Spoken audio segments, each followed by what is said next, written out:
నిన్న night as usual బాదం హల్వా తిని బొజ్జున నాకు బద్దం భాస్కర్ కల్లోకి వచ్చాడు. ఒరే సినిమా అవుడు 2024లో ఏం చేసావురా అన్నాడు.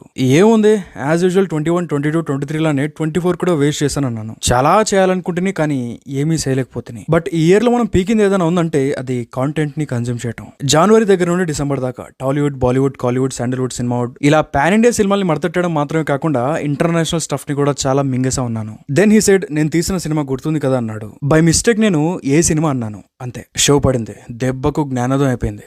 How dare you show your back to me? Slave, remove your helmet and tell your name to me. My name is Maximus Decimus Meridius, father to a murdered son, husband to a murdered wife. చివరిగా బద్దం భాస్కర్ ఏమన్నాడంటే నాలా ఎవరైతే కష్టపడి సినిమాలు చేశారో వాళ్ళకు ఇచ్చారన్న award అన్నాడు. నేను అప్పుడు సరే అన్నాను. కానీ ఇప్పుడు నాకున్న అతిపెద్ద క్వశ్చన్ మార్క్ ఏంటంటే ఈ ఇయర్ లో ఎన్ని కళాఖండాలు వచ్చాయి. వీటన్నిటిలో బెస్ట్ భాస్కర్ అవార్డ్ డిజర్వింగ్ మూవీని సెలెక్ట్ చేసి అవార్డు ఇవ్వాలంటే నా తోక ప్రాణం తలకొస్తుంది. అయినా for Baddam Bhaskar I will try my best. Stay with me. So 2024లో వచ్చిన బెస్ట్ మూవీస్ గురించి ఈ వీడియోలో డిస్కస్ చేసుకుందాం అండ్ భాస్కర్ అవార్డు ఇచ్చే ప్రయత్నం చేద్దాం. Okay so hi dude, welcome to cinema out.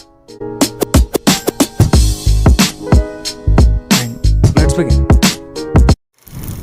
C movies and comedy very subjective. అంటే మీకు నచ్చింది నాకు నచ్చొచ్చు, నాకు నచ్చింది మీకు నచ్చకపోవచ్చు, మీకు నచ్చింది నాకు నచ్చొచ్చు, మన ఇద్దరికి నచ్చింది మీ ఫ్రెండ్కి నచ్చకపోవచ్చు, మీ ఫ్రెండ్కి నచ్చింది నాకు నచ్చకపోవచ్చు. మొన్న కంగువా మీద వీడియో చేశాను, మీకు నచ్చింది కానీ వాళ్ళకి నచ్చలేదు. తాసుపాములో పగబట్టి 3 సార్లు క్లైమ్ చేసినా నేను తగ్గలేదు. సో పాయింట్ ఏంటంటే జీవితం కొన్నిసార్లు నిన్ను బెండ్ అయ్యేలా చేస్తుంది. నువ్వు బెండ్ అయ్యావనుకో నీ బెండ్ తీసేస్తుంది. బెండ్ అవ్వలేదనుకో సైడ్ తీసుకుని వెళ్ళిపోతే. ఎక్కడో చదివినట్టు గుర్తు. Stand firm for what you deserve, never compromise your values for convenience.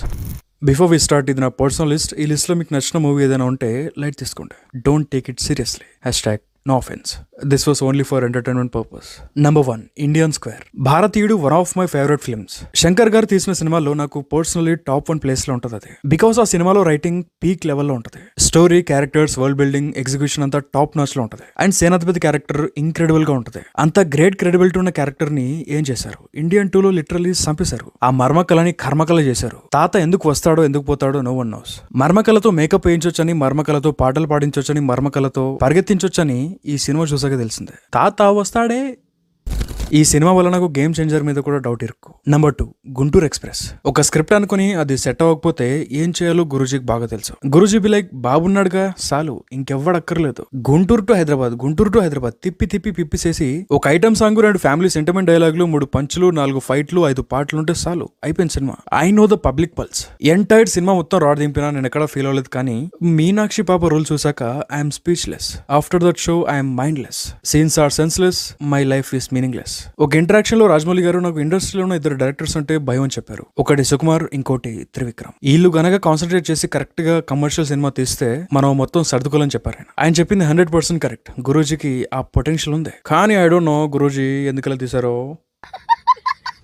Number 3, the కుటుంబం స్టార్. మృణాల్ ఠాగూర్ వల్ల సినిమా మొత్తం భరించాను కానీ లేకపోతే మధ్యలోనే లేచి వెళ్ళిపోయాయి. అంత బ్రిలియంట్ గా ఉంటుంది సినిమా. పేట్లా అన్న ఇంకో గీతా గోవిందం కుక్ చేద్దామని స్టార్ట్ చేశాడు. కానీ అది చేసే ప్రాసెస్ లో పామ్ ఆయిల్ బదులు ఇంజన్ వేసాడు. దెబ్బకి మన గేర్ బాక్సులు పగిలిపోయాయి. అసలు మృణాల్ పెంట్ హౌస్ లకు ఎందుకు వచ్చింది, థీసిస్ ఎందుకు రాసింది, ఎందుకు కొండన్నని హట్ చేసింది, కొండన్న ఎందుకు హట్ అయితే అయ్యాడు, శాలరీ అడ్వాన్స్ లో తీసుకుని లగ్జరీ థింగ్స్ కొని షో ఆఫ్ ఎందుకు చేశాడు, సడన్ గా పాప కంపెనీకి CEO ఎందుకు అయింది, ఏమో సార్ నాకు తెలీదు. ట్రస్ట్ మీ, ఈ సీన్ బాగా ఎగ్జిక్యూట్ చేస్తుంటే లక్కీ భాస్కర్ లో మాదిరి పేలేదు ఈ సీన్. కానీ చేయలే. లాస్ట్ లో కిడ్నీ టచింగ్ ట్విస్ట్ ఉంటుంది సార్, మైండ్ బ్లోయింగ్. అంతే పిసుక్కొని చచ్చిపోవాలనిపించింది పీక. కానీ ఏ మాట కావట్ సార్, ఈ సినిమాలో కొండన డాన్స్ ఉంటది పీక్స్ అంతే. Number 4, pirates of the Caribbean Devara. మీకు కాంటెక్స్ట్ సింపుల్ గా అర్థం అవ్వాలంటే మీరు ఫస్ట్ దేవరా కథ వినాలి.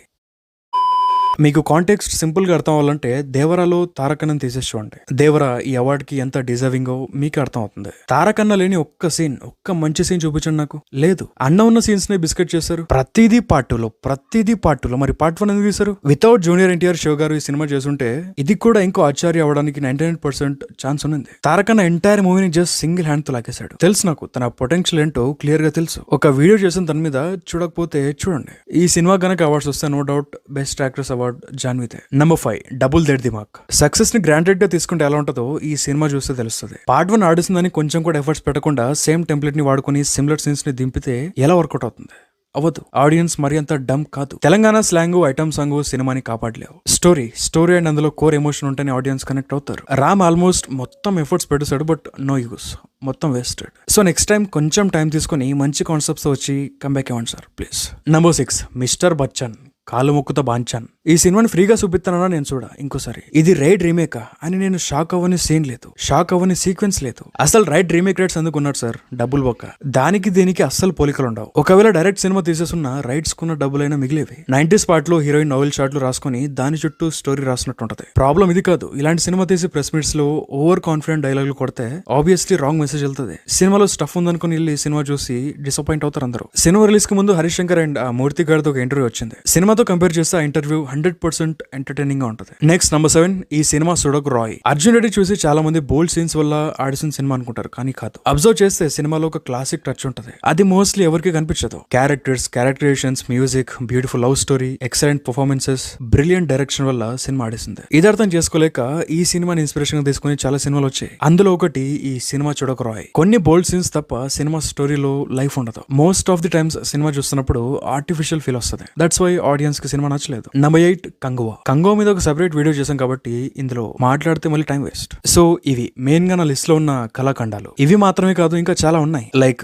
గ్యాంగ్స్ ఆఫ్ గోదావరి, భీమా, విశ్వం, మట్కా, ఇలా ఇంకా కొన్ని మూవీస్ ఉన్నాయి. బట్ అన్ని సినిమాల గురించి మరీ లాగి చెప్తే సోది లేకుండా చెప్పాలనుకున్న లెంత్ ఎక్కువైపోద్ది కాబట్టి ఈ లిస్ట్ ని ఇక్కడ ఎండ్ చేద్దాం. సో ఏది ఆ భాస్కర్ అవార్డ్ డిజర్వింగ్ మూవీ ఏది? Let me think.